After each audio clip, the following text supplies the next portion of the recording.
Question number 2 है students, आपके पास एक न्यूमेरिकल प्रॉब्लम है। An organic compound consist of carbon, hydrogen and oxygen was subjected to combustion analysis. Students आपके पास मैस गिवन है कंपाउंड का, अब वो कितनी आपके पास कार्बन डाइऑक्साइड जनरेट कर रहा है उसका वेट मेंशन है और कितना वाटर जनरेट कर रहा है उसका वेट मेंशन है। आपने क्या करना है, इसका आपने बताना है determine the empirical formula of the compound, यानी कि इस कंपाउंड से रिलेटेड जो एम्पेरिकल फार्मूला है उसको आप कैलकुलेट करेंगे। सबसे पहले स्टूडेंट्स हम ये सीखेंगे कि हम परसेंटेज के थ्रू, यानी कि आप परसेंटेज निकाल के एक एलिमेंट की कैसे कैलकुलेट कर सकते हैं, उसकी सिंपलेस्ट एटॉमिक रेशो, और उससे रिलेटेड आप कैसे एम्पेरिकल फार्मूला कैलकुलेट करते हैं। स्टूडेंट्स हम क्या करेंगे कि हम परसेंटेज ऑफ कार्बन कैलकुलेट करेंगे कार्बन डाइऑक्साइड में, देन इसी तरह हाइड्रोजन के लिए परसेंटेज ऑफ हाइड्रोजन कैलकुलेट करेंगे वाटर में।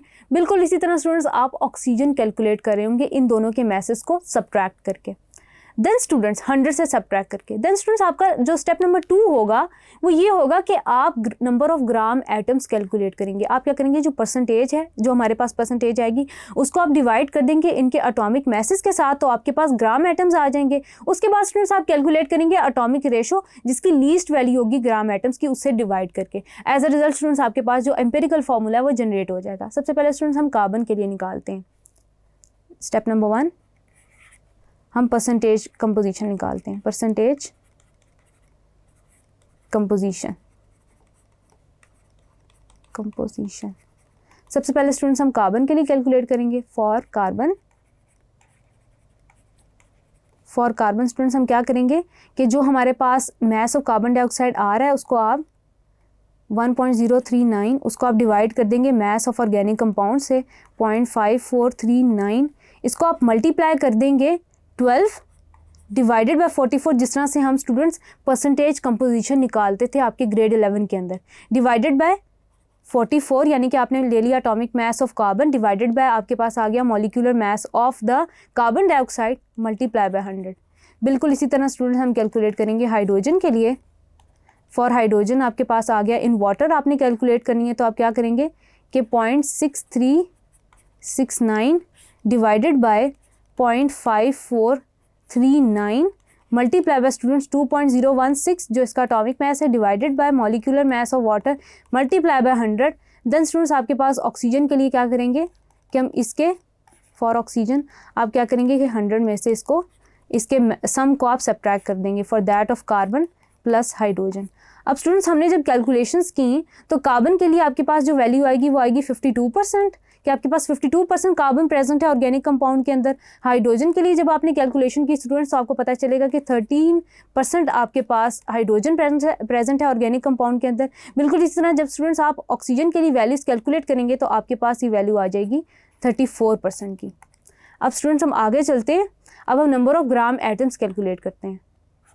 स्टेप नंबर 2 आपके पास आ गया स्टूडेंट्स फॉर कार्बन स्टूडेंट्स हम किस तरह करेंगे, जो परसेंटेज थी आपकी उसको डिवाइड कर देंगे एटॉमिक मास के साथ for carbon is equals to. Then students हम आ जाएंगे फॉर हाइड्रोजन आप कैलकुलेट करेंगे तो स्टूडेंट्स आपके पास आ गया 13% डिवाइडेड बाय स्टूडेंट्स आपके पास आ जाता है, आपके पास जो एटॉमिक मास आ जाता है 1.008। देन स्टूडेंट्स फॉर ऑक्सीजन इसको कैलकुलेट करेंगे ग्राम एटम्स को। फॉर ऑक्सीजन आपके पास आ जाती है 34 डिवाइडेड बाय 16। अब स्टूडेंट्स हम इसको कैलकुलेट करते हैं 52 डिवाइडेड बाय 12, ये आपके पास आ जाता है स्टूडेंट्स 4.33। हाइड्रोजन के लिए कैलकुलेट करेंगे इसको 13 divided by 1.008, it will be 12.89। Then students हम ऑक्सीजन के लिए कैलकुलेट करेंगे 13 डिवाइडेड बाय ऑक्सीजन के लिए 34 डिवाइडेड बाय 16 2.125। अब स्टूडेंट्स ये आपके पास आ गए नंबर ऑफ ग्राम एटम्स। अब आप क्या करेंगे एटॉमिक रेशोज कैलकुलेट करेंगे। स्टेप नंबर 3 में एटॉमिक रेशोज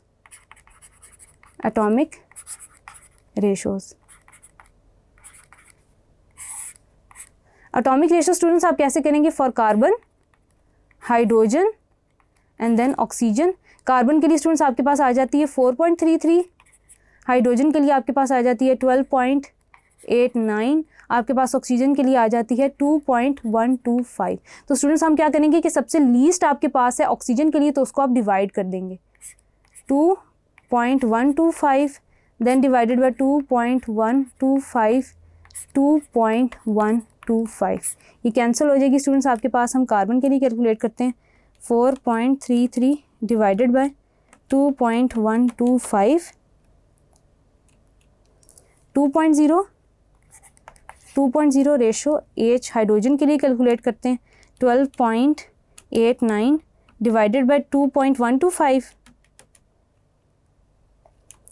ये आपके पास आ जाती है स्टूडेंट 6.0 और यहाँ पे स्टूडेंट्स आपके लिए 1 आ जाती है। यानी कि स्टूडेंट्स आपके पास एम्पिरिकल फार्मूला क्या है, रिक्वायर्ड एम्पिरिकल फार्मूला जो हमने कैलकुलेट करना था दैट इज़ 62H6O। तो स्टूडेंट्स ये आपका आंसर आ जाता है।